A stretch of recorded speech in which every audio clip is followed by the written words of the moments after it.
Hello, this is Photography Gamer. Welcome back to the channel. In today's episode, I'm going to be looking at the photo mode in Fallout 76. I'll be breaking down the functions of the mode. Following that, I'll focus on a special topic, which is tailoring your style to the game world, where I'll break down how you can use the style of the world to shape your virtual photographs. Okay, so Fallout 76 is an online game, which means you can't hard pause the photo mode, so you're always having to deal with things happening like enemies or other players attacking you.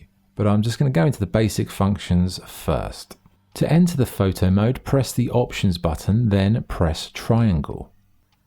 If you use the left and right joysticks, that will move the camera around the screen so you can help you with your composition. L2 and R2 are craning. Craning is a way of lifting the camera or lowering the camera, depending on whether you want a high perspective or a low perspective. High is good for landscapes, low is good for kind of creating scale. The square button will toggle the menu if you want to take your shot. X takes the snapshot and saves the image. The triangle button resets the image based on all the editing changes you've made. And circle exits the photo mode. Also, the L1 and R1 buttons cycle through the editing menus. Okay, so let's look at the editing menus. The first one is camera, and the first thing on there is field of view. Field of view, it's self-explanatory. It's what you can see. You change it, it will go in, it will go out. So it's like a zoom. Think of it, field of view, like a zoom of sorts. It's a zoom without using the joysticks to move forward. I generally use field of view, like I usually compose my image with the joysticks, get the framing right, and then when I want to make some small adjustments to the distance the camera is from the subject, I'll change field of view. Then we have view roll, which is basically tilting. So this is good if you want to create dynamic movement. Like if you put the camera on a rolled tilt, it will look like things are in motion. It'll also have a surreal effect on some images, so it's not something I use that much, but try it out. You can add some nice impact to your shot. Then we have depth of field. Depth of field has three options: strength, distance, and range. So the depth of field, basically that means what's in focus and how much is in focus. So the strength, distance, and range. Range is how much of an area is going to be in focus, whether it's one person or the whole image. Distance relates to how far the focus origin point will be. So it might be 10 meters from the camera, that's where the focus begins. And then the range is like an expanding area on both sides of that distance, which will dictate how much is in focus. And the strength dictates the severity of the focus or the blur. So you've got to kind of mix all those three things up together to make your image what you want it to be. Next tab is player. So you have show player on or off. So you might just want to do a landscape or get rid of your character from the shot. That's the option to do that. Then we have expressions. You've got a variety of different expressions. I can't say they're the most fantastic, but at least you've got a few options. Really, they're good for close-ups. Then we have pose, category, and pose. So let's look at the poses. There's a bunch of options. Now, these are good if you just want to make your character look a little bit different, because you can't pause the action in a hard pause sense. You can't do a big bit of action and then pause the game. Your character won't have that motion. You can hold your gun up and the gun will stay held up in the shot, but the poses are good for adding variety. Next tab is brightness. So we have brightness, saturation, contrast. Brightness is a way of changing the light level in the image on a whole, which you might need to bump it up or lower it. If you want to put silhouettes in there, lowering the brightness is always a good one, and raising the contrast. Saturation adds color or removes it. So if you want to go sort of pop art colors or you want to go monochrome, you can do that.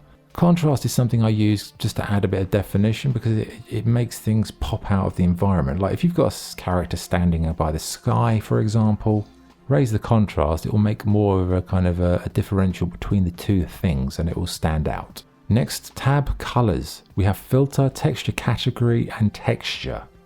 Okay, filters, there's quite a good option here. You've got a good selection. Unfortunately, there's no slider for filter intensity. So once you put your filter on, that's it.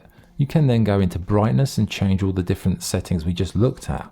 And I'd say there's enough good filters here. Like there's some I'll go into later in the episode that I really like, but good options there. Then you've got the textures. Textures are like grains and things like that just add a different effect into the image. I believe vignetting is in there as well, which is strange to have it in textures, but I think, textures are a good way of just adding a bit of griminess to the shot. Final tab is frame. So you've got frame category and frame options. So the categories are standard, logo, location and faction. So they all have different options. So you can go through standard logos for location and factions. Standard are just kind of like normal borders. Logos, if you want to create a poster. Location is what it is. Faction is what it is. Don't have to use them, but they're nice options to have. And if you want to create fun images, they're good for that, I would say. Okay, so those are the options in the photo mode in Fallout 76. Good points, the menus are simple and quite streamlined. It's very fast to get a photo done because you don't have a great array of options, and it's good post-processing. Bad, aperture blur quality is very poor. You can't pause it, obviously the hard pause, and there are some glitches going on as it is a Bethesda game, so we're all used to that by now. In terms of scoring, I'd probably give it 8.75 out of 10. I think I quite like taking pictures in it because it's quite simple. It doesn't overcomplicate things. Now, that's a good and a bad thing. Sometimes you want more options. Sometimes less actually makes taking the photos more simplistic and you can do them quicker. So it's, two sides of a coin really with this one. Okay, now it's time for this episode's special topic, tailoring your style to the game world. So what do I mean by that?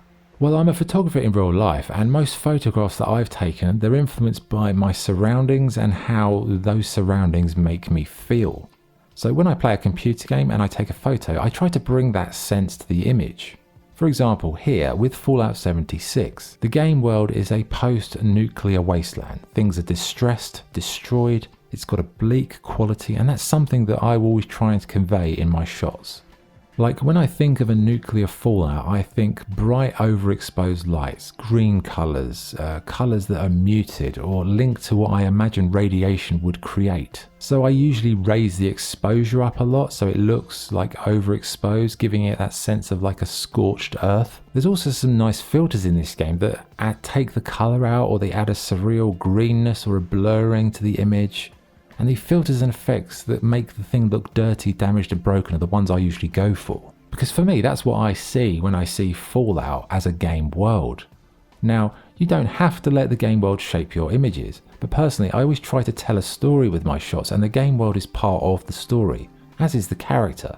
So it's like a combination of the character, the world, and you experiencing it. What's your character wearing? Where are they standing? What's in the environment? What's the weather like? What filters are you using? How much exposure are you putting on? Contrast levels? All these things affect it, and you can use them all in synergy. So I would recommend trying it out. Think about what the game is that you're playing. Where is the place? What's it like? What's your character feel like? How does the world make you feel? Let those things kind of come through in your images. Okay, thank you for watching. That was a quick episode. I hope it's been useful. Any questions, pop them in the comments. This is Photography Gamer signing off. Thank you for watching.